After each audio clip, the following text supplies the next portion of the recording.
Jason, this is what happened. You can write us an email and tell us that you need a little clarity in a relationship situation or dating situation. And he says, we met on Bumble, then we started texting, pretty soon FaceTime, and we had 3 amazing FaceTime dates. So I suggested we meet. She seemed iffy about that. And at first it made sense, but the more I think about it, why the wait? Maybe it's because of COVID, and if that's the case, fine. But I feel like there's something more to it. So, Jason, do you think she's afraid to meet you because she's not who she says she is? I have thought about that. Not gonna lie. What do you call no, it? Catfishing? That's not it. Is that catfishing? Yeah, because but you guys have been FaceTiming, so you're getting some face-to-face I know. That is true. Like I've seen her live. You know, we're FaceTiming and we start from texting. We met on Bumble, and I'm like, God, I want to see you. And we saw each other, and yep, there she is. Like she matches her profile pic. I'll tell you that much. She looks better. I mean, I want to see her. And we had all these FaceTime dates. We had 3 awesome FaceTime dates. I got to say, really. I mean, if you could say a FaceTime date is awesome, this is awesome. And I figure, like, okay, look, I'm in Woodland Hills. She's in Agora. That's not far. So I suggested, hey, let's meet up, right? Uh-huh.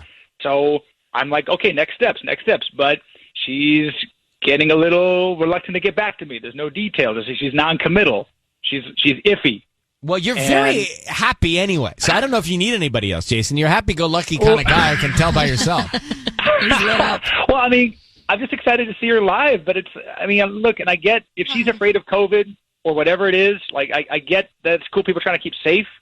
And if she wants to keep it to FaceTime, okay, I guess that's cool. But really, I just feel like there's something else at play here that I'm not even aware of. And okay. I'm just getting, I'm nervous. Okay. I'm nervous to find out. Right. Well, stand by. We'll come back. We're going to try and get her on the phone and figure this out. Look, maybe she's not who she says she is. You know, just to think about this, for example, I am a terrible texter. I'm better in person than texting, right? Mm-hmm. And some people are really great texters. And my responses actually are so dull that I get criticized for my responses. So then I say, well, someday maybe we could do it say it in person, you know? So maybe she's just not there's something that's being misrepresented. Mm-hmm. We'll come back and try and talk to her next. All right, we are in the middle of a second date update. Jason met Lauren on Bumble. They started FaceTiming, had 3 amazing FaceTime dates. He says, let's meet. She doesn't want to meet all of a sudden. So is it COVID related?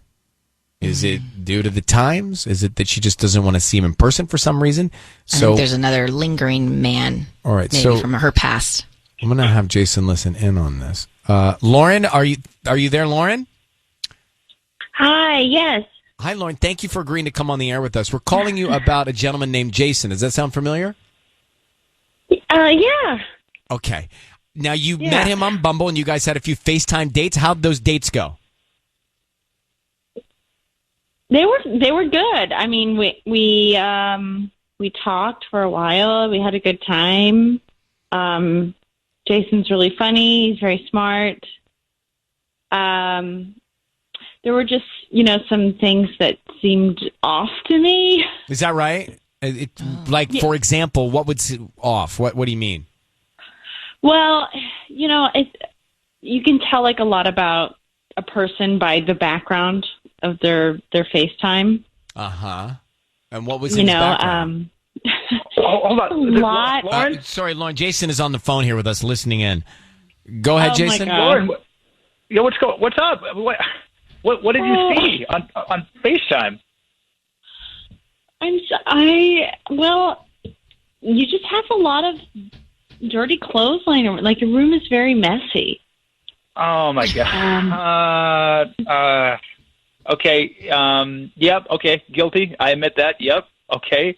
I work from home, and it's fair. Like, I could keep my workplace a bit separate from my personal stuff, and they tend to they blended together here pretty rough, and it's bad. So I'm sorry. Jason, hold on for a second. Lauren, are you saying Jason tells us that he's trying to meet up with you? You don't want to, and you're telling me that it's because he has a messy room?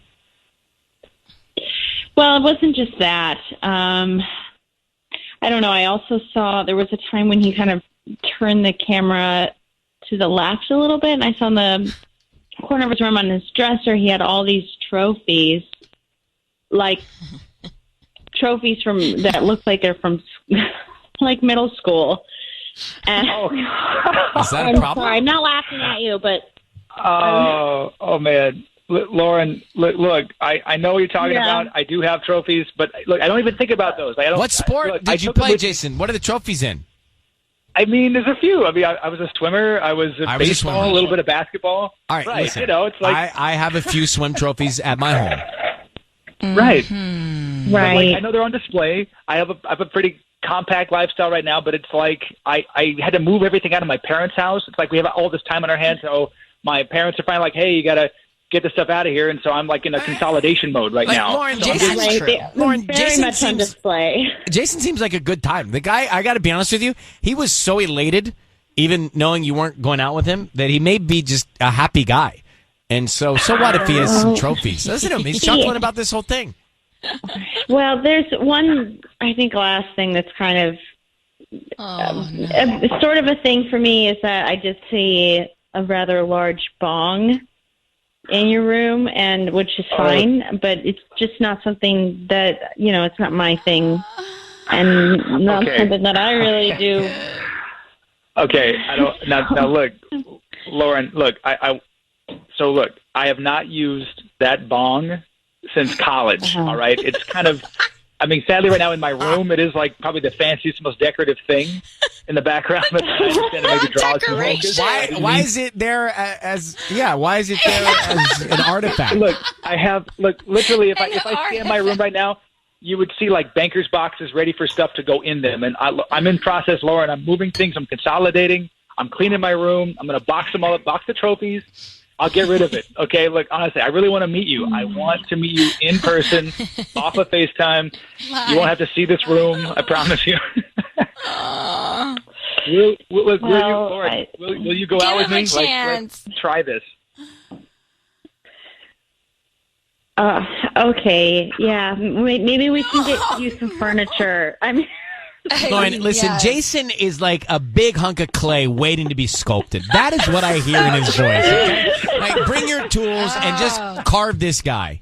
Shape him. All right? I need the feedback. This is great. I want the feedback. I want this. Right. Yes. Well, sounds like you're going to get plenty of it. Look, Clay, Lauren, you're Clay. You got a date out of this, Jason. Lauren, good luck. I think... Well, we wish you the best. I think that just continue to be honest and mold that clay. Mold that, Jason, all right? Keep us posted. And y'all take care. Thank you very much. Hey, thank you. Bye-bye. I'm not so sure. The guy was pretty happy when he started calling. I don't know when the last time he touched that thing was, but he seemed pretty happy. He was chuckling at everything. Happy. I have hope for them. I feel like, there's room for improvement. I feel like he's the kind of guy that is a little unaware. Like, right? Like, he just... Totally. Everything's hunky-dory, as my mom would say. Everything's fine and great. And, yeah, okay. I mean, at least he's happy, and maybe that's contagious.